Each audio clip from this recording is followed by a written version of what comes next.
What's going on, folks? Welcome back to the channel. Really do appreciate you being here. My name's Chris, and if you are new here, I'm building a business that suits my lifestyle. Now, FY24 has been a bit of a big, challenging, scary year for me already. At the start of this year, I took a big leap. I got an extra storage unit. I also started to outsource all of the laundry and washing for all the clothing that I'm doing now on eBay. A big commitment and a bit of a challenge, a bit of a risk, and a bit of an investment all at the same time. Now, in this video, what I want to take you through is currently how things are tracking. I want to take you through my profit and loss statement for August 2023, and also compare that to July and how we're actually tracking overall. So in this video, the intent of this, and hopefully what you'll get from it, is this. Number one is revenue is never ever a good indicator of how well your business is going.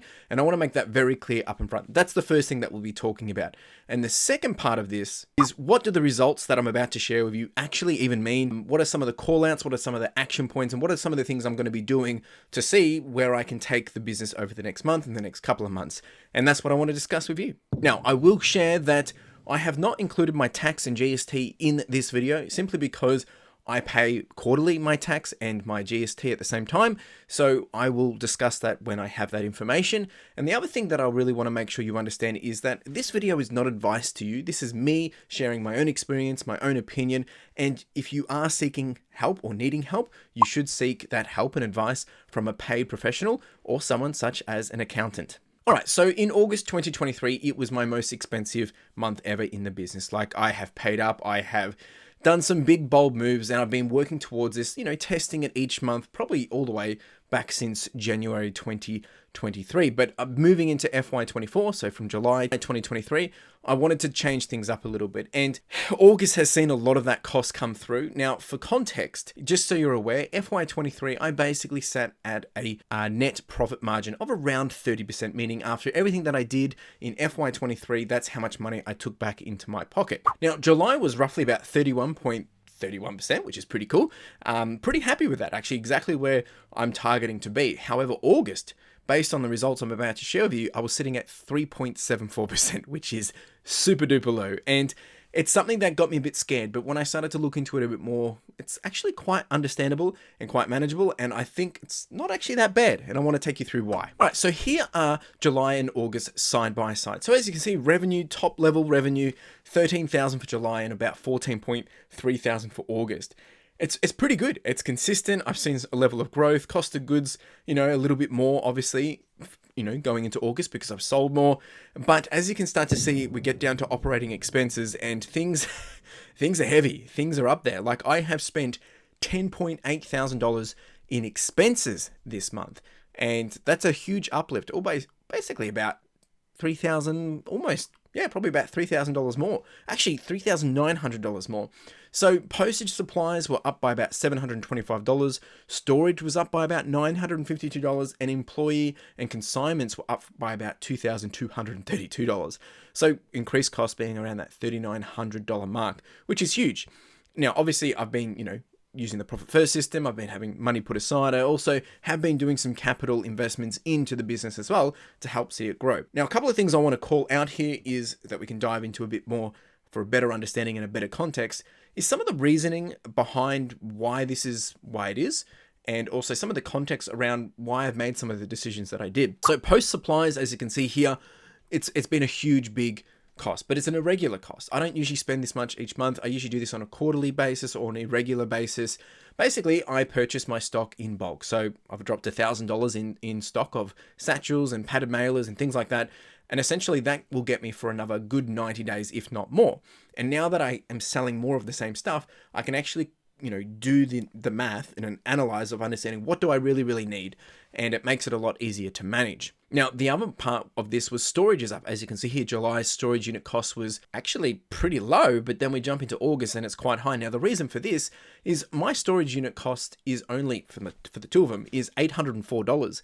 But you can't see that $804 here. And that is because at the end of June, before going into July, I actually was able to pay up front of purchasing my storage unit, the additional one, and they made me pay my current one at the same time, which meant I didn't have to pay the next bill till August, which is why I have such a heavy cost. I also invested in some additional storage racks because I've been growing the business, so that's why the costs are heavier in August.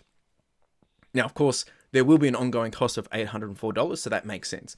Now, the next part of this is laundry, and this is probably the newest, biggest cost of the entirety of this whole new financial year, but also part of the new process that I'm doing. So this will probably change going forward, and I'll talk about this a little later about, how I'm going to be manage that expense. But as you can see here, it's a big uplift to it. I mean, just in July was at $1,000 basically, and August has been $750. So quite a lot going out. Now, the next two areas was employee and consignments. Now, previously, before FY24, so prior to July 2023, my worker that was working for me, they were just working as part of a helper. They were testing. We were seeing if this was going to work for the new FY. And now I'm actually paying them on, it's going through the business. And you can see it here that this is the cost that I'm paying. I'm paying about $31.24. That includes super and tax and everything like that.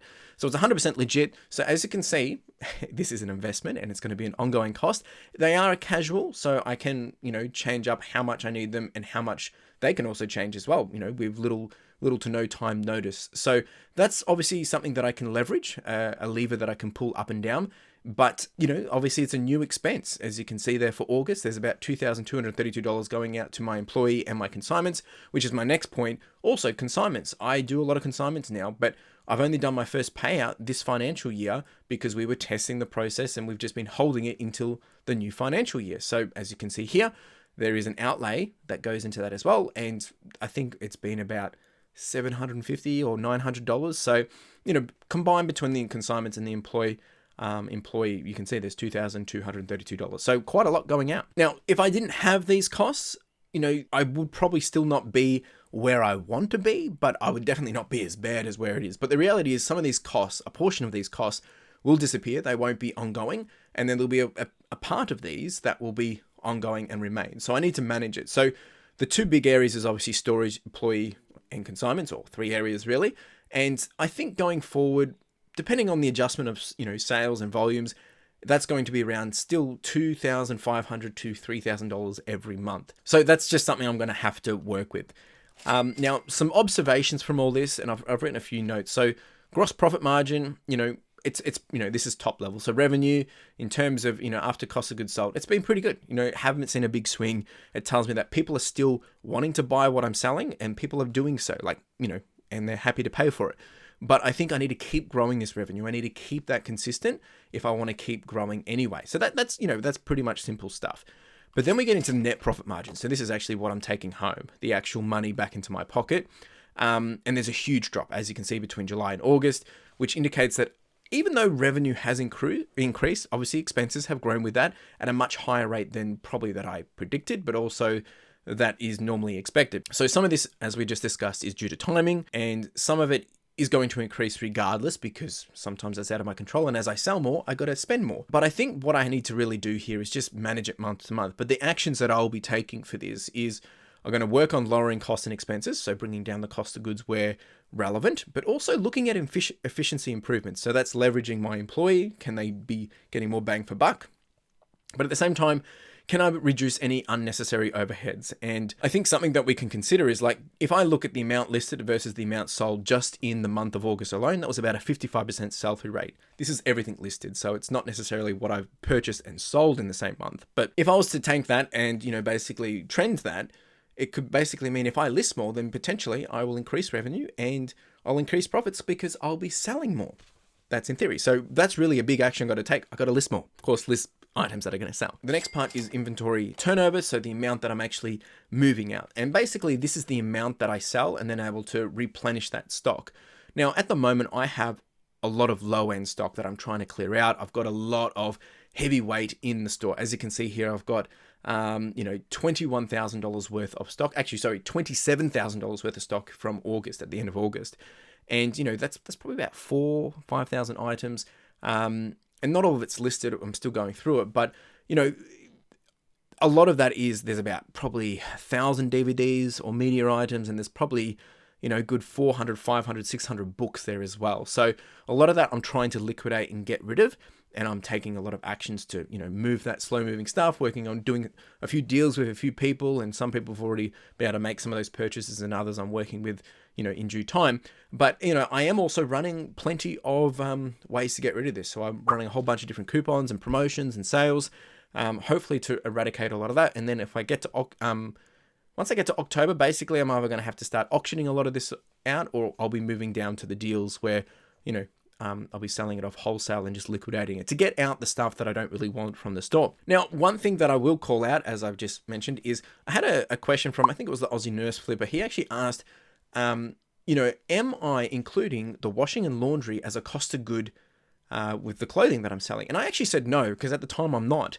And it's actually a conversation that I had paused to have with my accountant, and it's actually something that'll be changing. So currently, no, I wasn't doing that. But now that I've had the conversation with my accountant, I'm actually making the adjustment, and I will be including the washing and laundry as part of my cost of goods sold. Now, what does this essentially mean? I'm going to put this up on screen so you can have a look for yourself. So instead of essentially recording the washing cost as soon as I spend on the washing cost, in this new approach, it basically gets recorded on the profit and loss statement only when an item, so one of those pieces of clothing, sells, right? So think of it as like my stock is an investment. It's like having the money stored away.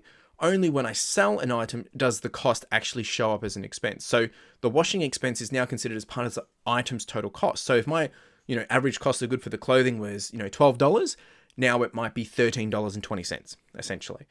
So when the item sells, both its purchase price and the washing costs are included in the expense of the sold goods, only for clothing, of course, that I'm getting washed.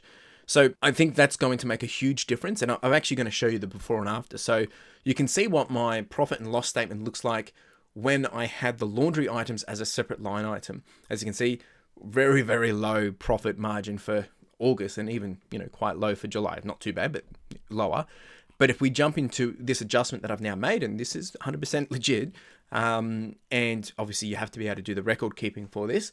Now my July is up at 38.5%, and the same for August. We've had an uplift, basically doubling up to 7.8%. So it makes my profit a lot better. So this is something that I'll be tracking going forward. I haven't moved my employee costs there or anything like that, because they're not always doing a 1-to-1 ratio of work that will play out to a cost of good.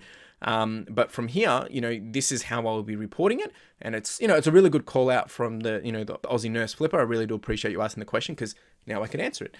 So really what happens from here, I guess, as we continue to progress into the coming months, just continue to track month to month, bringing down costs, increasing revenues, trying to keep that volume happening, but also really doubling down, as I just said, keeping the volume happening, but getting that sales uplift, because if I can continue to get the sales up and be profitable, I can start to get the ball rolling a bit more and, leverage all these costs that have come into the business as an investment and turn them into dollary dues and profit. Now, the other thing that I need to start thinking about is from November, I go away. I'm going away to the Philippines, and I'm going to be working on how I can get the business to run while I'm away. So that's my next big challenge. Of course, we'll continue to do these videos as we go forward. I want to do these on a more regular basis. Let me know what you thought about this. It's a deep dive. It's really detailed. If there's more or less information that you want to see, I don't want to take these too long, but I do want to keep them informative. I think there's a lot of information here that, I don't really want to brush over, but I think we shouldn't brush over, because as we start to grow, we can understand that there are different levers and different things that we can do to help our business become more profitable. And some of this is just perspective on paper, and also at the end of the day, it really does come down to cash flow. How much money do you have in your pocket?